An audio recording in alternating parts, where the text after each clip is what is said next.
Morning everybody, a bit of a hazy day today. Oh, didn't I go on yesterday? 24 minutes? Oh, so forgive me if today is a little bit truncated, alright?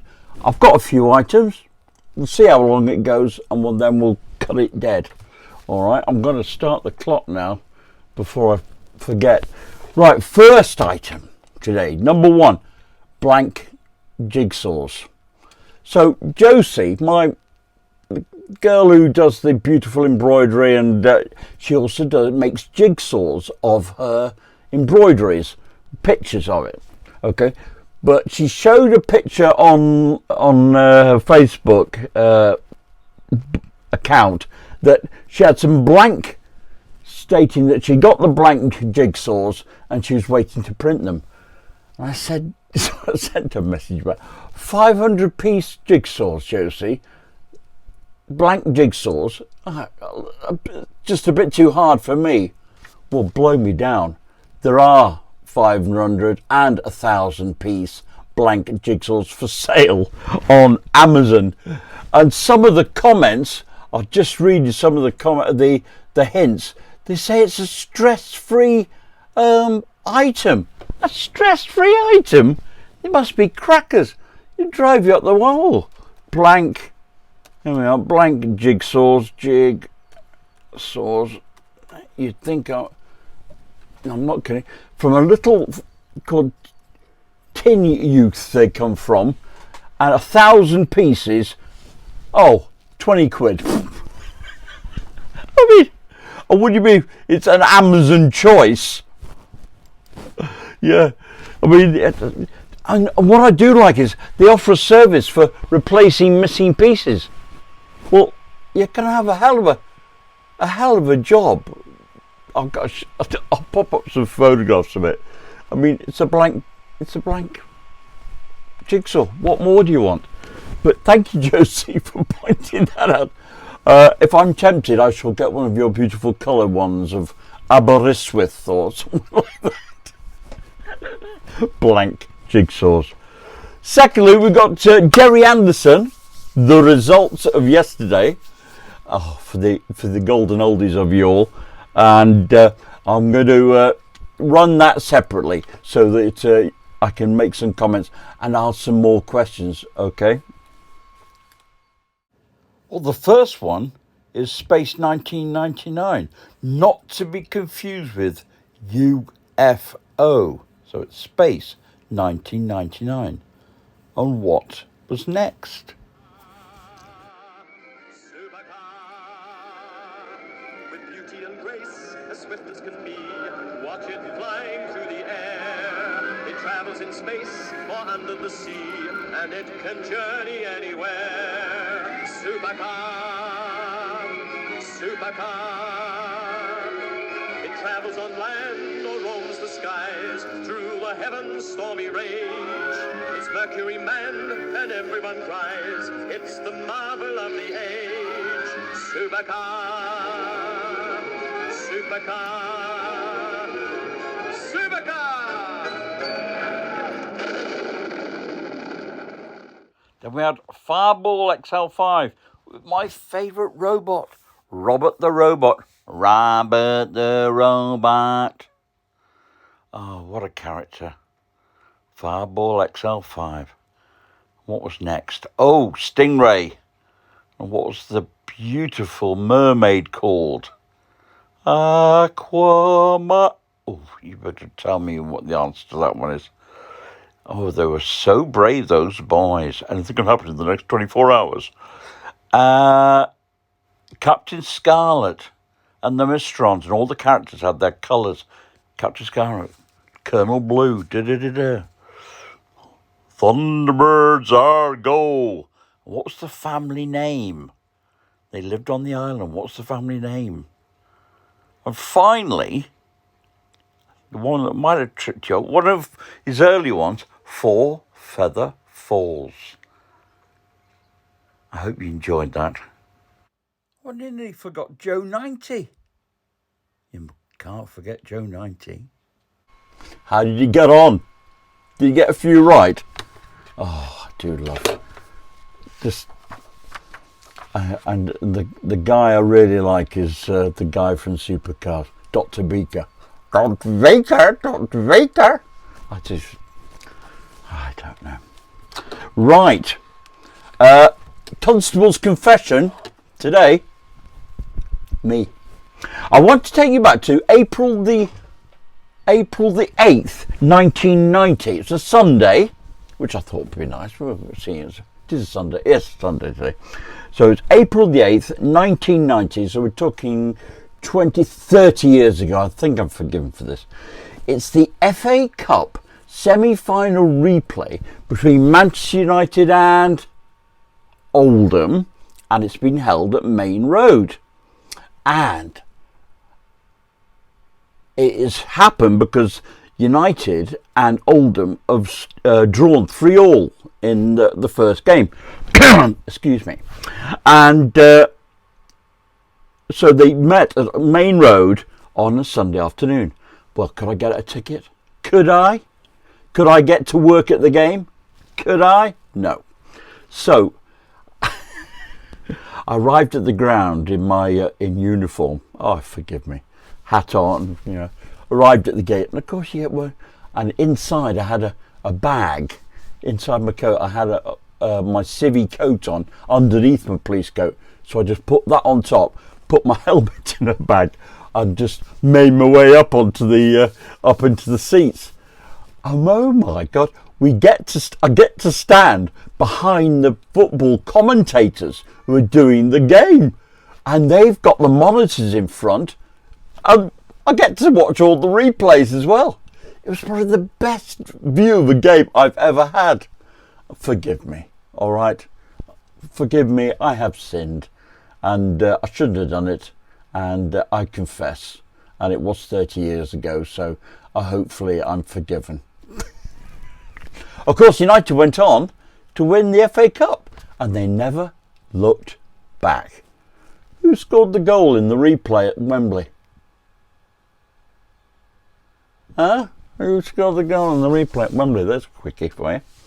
So that's my constable's confession of the day. Excuse me, I'm tickled. Let's do mug of the day. Now, I have some. There are memory mugs, present mugs. This is a message mug, and I'll just show you the message on the front. I'll read it to you. Friendship. Friendship is like pissing your pants. Everyone can see it, but only you can feel its warmth. Thank you for being the piss in my pants. Oh, should be another confession for that. I am sorry, just to prove that I have to say, it's not the rudest one I've got, but I'll build you up into it. I'm just about to have a... Oh, wonderful. God, you'd be thinking I'm poorly, but I'm not. Right, just give you a cautionary tale. Well, using your back garden for sporting practice, okay? Can you please make sure you take all proper precautions? Yeah, good of this lad to escort his dad to the A&E, don't you think? And it does appear that the dad was wearing safety goggles. You've got to give plus points. Dear, oh dear. We're working our way backwards. Right. This little part is called Leaf from the Tree. My tree being my family tree, which I think to date I have about 4,500 people in my family tree, which I do through Ancestry. I'm not going to recommend them over. There's a couple of different companies who do online, but I think it's the biggest. And if you do a DNA check, I've had a DNA done on my Ancestry, and you've got a far better chance of getting a hit on other relations. Well, blow me down. I submitted mine, and yeah, I got some cousins who are close, and John, who lives in Seattle, he came up as my fourth cousin, which was nice to confirm. But I've got 230 odd people on this list who are DNA related. Well, obviously there are a lot more, but these are just 230 who are fifth cousins and closer, and 230 who've taken the test. So I'm slowly but surely working them through. What I suspect is there was one of my ancestors was a Randy Milkman, and I think he's impregnated half the neighbourhood of some town somewhere, so that even though these people don't appear on my on my family tree, they do appear as DNA hits. But time will tell. Now, on a more serious note, I would just like to tell you a little story about my second cousin. His name was Siegfried Wedgwood Hereford, bit of a mouthful, born in 1891, went to Manchester University and became, just quite simply, one of the top rock climbers in the world. He did some first ascents in the Lake District and top climbs all over Europe. He was very sadly lost his life at Flanders, 1916, hit by a German grenade, and he didn't survive. He was a friend of George Mallory, who went on to conquer Everest, or did he? We don't know. Back in 23 or 24, but he was a friend of George. A picture with them together. There is a beautiful stained glass window, which I have a photograph of. This is in the Outward Bound Centre up in the Lake District, and commemorates Siegfried's exploits. And there's a nice book that I was put onto, all about his climbing history. So, you know, there are interesting people in my family history, not just vagabonds. So that was Siegfried. One little story though. When he was at university, he was a member of the Naked Climbing Club.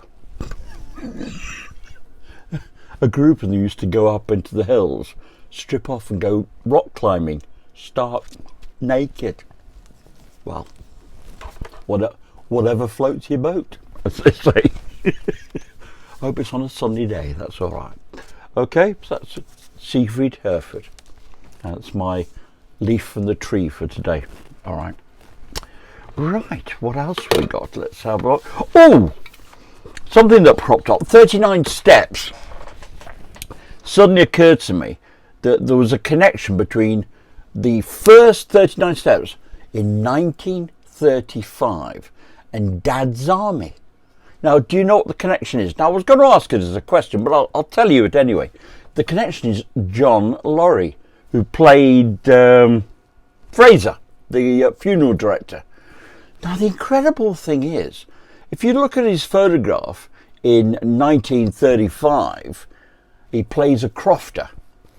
And then, as Fraser, there's hardly any age difference. Now, the Dad's Army picture must be, what, 1975, 1980? And just look a day older. He looked a very old man in 35. I think he would just look old all his life. So there's connection. 39 Steps with Robert Donat back in 1935, and Dad's Army, John Laurie. Lovely guy. I have to report another confession. Illegal shopping. This is confusing me. I thought that the regulations said you could only go out of your house for certain reasons, one of which is to go to the shops for essential purchases. All right. Well, is that lot essential purchase? Well, it was to me, because psychologically I needed some flowers outside my flat. And I was, as it happens, I was going next door, or a couple of doors away, I was going to the chemist. But I went in there. Now, the thing is, B&Q have opened up, And they are, to me, aiding and abetting people to break the law by buying non-essentials. Not that, if people do it carefully. Oh God, what did I say the other day? Yeah, I went to Asda in Hazel Grove because there's a post office there. I had to post something.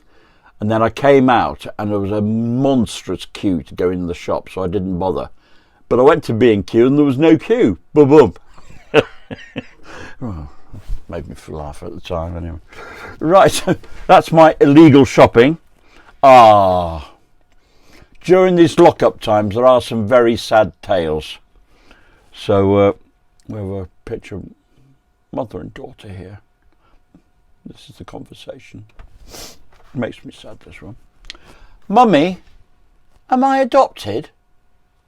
No, dear. I only put the advert in the paper this morning. Oh dear, you gotta laugh, haven't you? God, I'm glad I haven't got small kids. Hands up to all of you mums and dads stuck in houses with kids. Oh dear, that made me laugh. Eh? You got to, haven't you? Well, there's not much more to do. I've done that. Oh, possession. Just a quickie.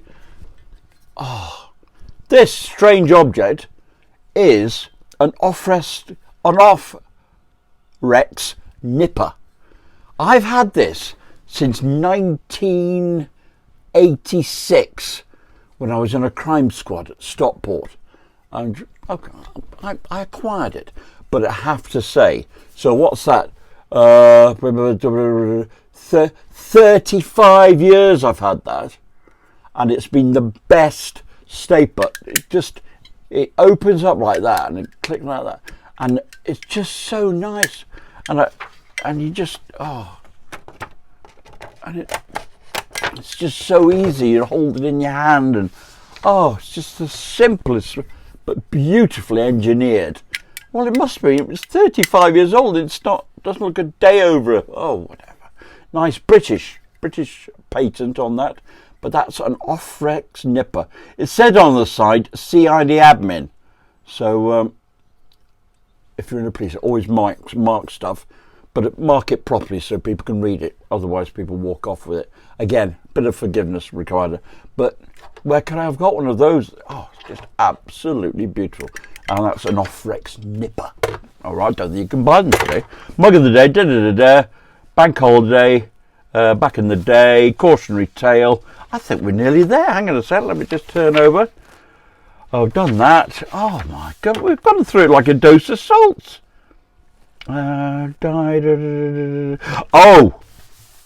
Just heard news through from America. Last item, US vicar died after drinking Domestos. Trump's going to get charged with bleach of the priest.